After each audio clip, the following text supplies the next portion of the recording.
What if our own mind and our own thoughts create our health, happiness, and destiny? I firmly believe that the atlas that holds up my world is my own mind, as it has shaped the reality and happiness in my life. Our mind is a superpower that can either make us or break us. We become what we think. That means we can transform ourselves into the person we wish to become just by changing our thinking patterns and habits. As human beings, we are creatures of habits. So knowing how to control our mind, to steer it in the right direction, and to maintain it on the right track at all times is a very valuable and powerful skill to have. This is a skill that can help us create the life of our dreams.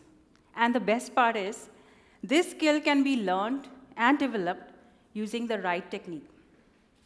After having graduated from medical school and read so many research studies on brain, the functioning of the brain, I've learned that the brain is neuroplastic, meaning it rewires based on our thoughts and experiences. When we learn something new, develop a new skill, or think differently, our brain is rewiring. The more we consistently practice that thought, those neural connections get stronger, which allows us to change our behavior. To give you an analogy, it's like growing a new plant in a garden, where our thoughts are the seeds, our brain is the soil. The act of engaging in that thought is like watering the plant, and the emotions or feelings that result from the thought are fruits of that plant. The more we engage in that thought, the stronger it will become. When we make positive choices like choosing a healthy meal, exercising, meditating, or choosing to be calm, composed, and happy, our brain is creating those new neural connections, which make these choices easier the next time. With consistent practice, these behaviors get ingrained that make them feel natural and automatic. Our mind is the true director of our life. When our mind is healthy, it helps us generate new ideas and find solutions. It's our mind that creates our life. So often we focus on what's going on externally around us, and we fail to focus internally on our own self. And that is a huge price we pay. The act of analyzing our own self and improving our flaws and finding solutions and applying them can be a huge game changer. Self-improvement is not about becoming perfect. It's not about becoming someone else. It's about becoming the best versions of ourselves. And the best part is, we are in control of our own mind. Over the last decade or so, I developed a keen interest in self-improvement. And I learned many different ideas, techniques, and perspectives on this topic. And they all seem to have some common themes, like controlling the mind and having a great system in place. So I thought to myself, why don't I work on my own mind and create a good system that works in my best interest? So I created this weekly ritual that I called the It's Me ritual, where I stands for introspection, T for thinking, S for self-improvement, M for mental well-being, and E for emotional well-being. It's me. For this ritual, I dedicated 30 minutes to 1 hour each week analyzing my own self. To give you a step-by-step overview of what this looked like, here is a short description. Step 1, introspection. In this step, I reflected on my day and the various situations I had encountered in the past few days, focusing on situations of conflict, anxiety, or regret. I tried to compare myself in various scenarios and analyze with a different lens. I tried to find any trends or patterns in my thinking and response style. Step 2, thinking. Here I thought about the root cause of my thoughts and emotions in that situation. I asked myself questions like, What was the situation or context, and what was my reaction? What did I think? How did I feel? Why did I think and feel that way? When I asked myself these questions, few points about me surfaced. These points were innate to me and were based on my thoughts and emotions that I had acquired growing up, knowingly or unknowingly. These had now become part of my paradigm, and I had never questioned whether they were right or wrong. While going through this exercise, I realized that while I was right in some instances, I was wrong in some. And so then came the step of self-improvement, where I brainstormed solutions to see and find solutions to correct my wrong thought patterns. I made it like an experiment with a trial and error approach, trying various solutions to see which one worked best. So next time a similar situation came up, I paused, thought about it, and handled it differently. And sure enough, it did create wonders and led to amazing results. Once I realized this ritual was helping me, I started applying it in all aspects of my life. I went even a step further and created a daily routine filled with good habits that nurtured my creativity and brought out the best in me. I persevered, was resilient, and learned relentlessly. I empowered myself with knowledge and wisdom on various topics that would serve me to get better. Now, not only do I have a better life, I have the confidence and the brainstorming capability to find a solution or at least a proven system in place. This skill alone has not only improved my health, it has also increased my focus and efficiency at work, improved my relationship with my family and friends, created more time and energy for my hobbies, and overall created a much happier life for me. To give you a numerical comparison estimate on a happiness scale of 0 to 10, with 10 being most happy, I'd rate my happiness to about a 6 out of 10 to the times prior to having this ritual in my life. And now, after having done it for some years, I'd rate my happiness to a 9 out of 10. I haven't given it a 10 out of 10 yet, because it is still work in progress, and I want to continue doing it lifelong.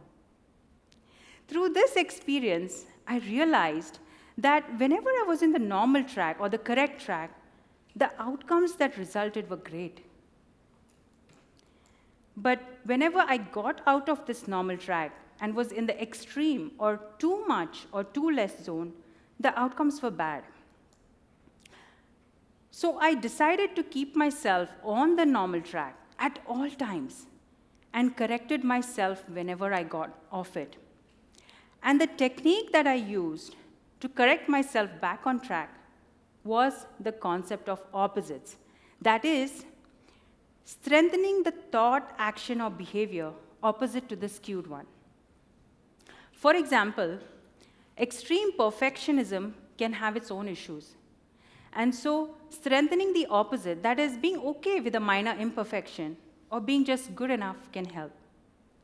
Similarly, too less of something, like too less empathy, that can have its own issues too. And so dialing up the skill of understanding and empathy can be helpful. Thoughts, when skewed in an extreme direction, mixed with negative emotions like fear and anxiety, can quickly cause a negative, vicious cycle.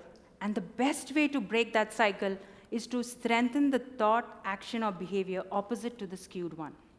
Change is not easy. Our brain will try to bring us back to the old patterns and habits and will try to resist any kind of change. Change is challenging because these behaviors are ingrained and it requires conscious effort, time, and consistent practice. Proactive and consistent practice of the desired thought or outcome will overcome the brain's resistance and create a new habit. As human beings, we all have our strengths and weaknesses that are formed based on various factors like our genetics, our upbringing, our life experiences, our interpersonal interactions, our environment, etc. To find them, we just have to look inside ourselves or ask our people for feedback. And we can improve certain aspects of ourselves if we take the right approach. Finding the right approach and the right solution that will work for you depends on you.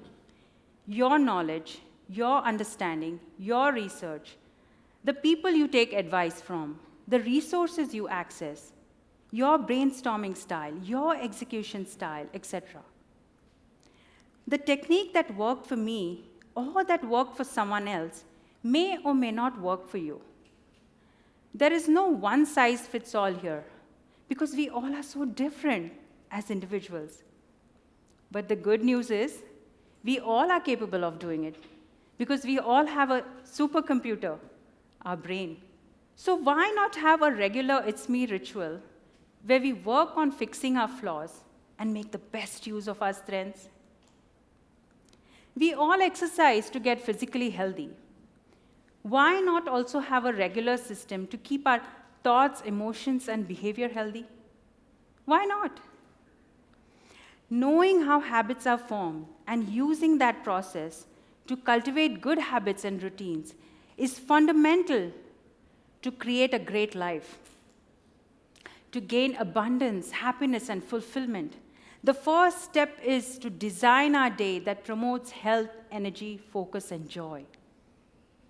It's not just about working hard, it's also about working smart. These small things matter. It's these small actions and small habits that stack up over time and cause a significant impact. It starts with one individual, and together we can create a better world in profound and lasting ways. When we improve, we are better equipped to create positive outcomes, not just in our life, but also in the lives of others. Besides overcoming our own personal obstacles, we inspire and support others through their own challenges of life. We encourage others to improve, thereby creating a ripple effect that spreads across families, communities, and workplaces. And that is one of the main reasons I wanted to stand and give this talk today, because I wanted to share my findings and ideas, because I feel like this has the potential to improve other people's quality of life. So I encourage you to incorporate this It's Me ritual in your life and see the difference for yourself. Dedicate some time for your own well-being. Build the muscle of discipline. Knowledge and wisdom is powerful because it's knowledge and wisdom that will help you find solutions, overcome challenges of life, and open doors to success and happiness. Go and get that knowledge. People are not born geniuses. They become geniuses by learning, improving, and investing in themselves. I'm sure there's the potential in each one of us to become that genius if we know how to learn, introspect, think, analyze, and improve. You may take suggestions and advice from other people, but nobody knows you better than yourself. So the person that can really help you the most is yourself. As they say, you are the architect of your own life. When you start fixing your flaws, you will feel it from within. You will feel the release of all tensions, the sense of absolute bliss, the moment of true joy. The more care and attention you give to your own mental and emotional garden, the more beautiful your life will become. So take it up as a challenge and create a game plan.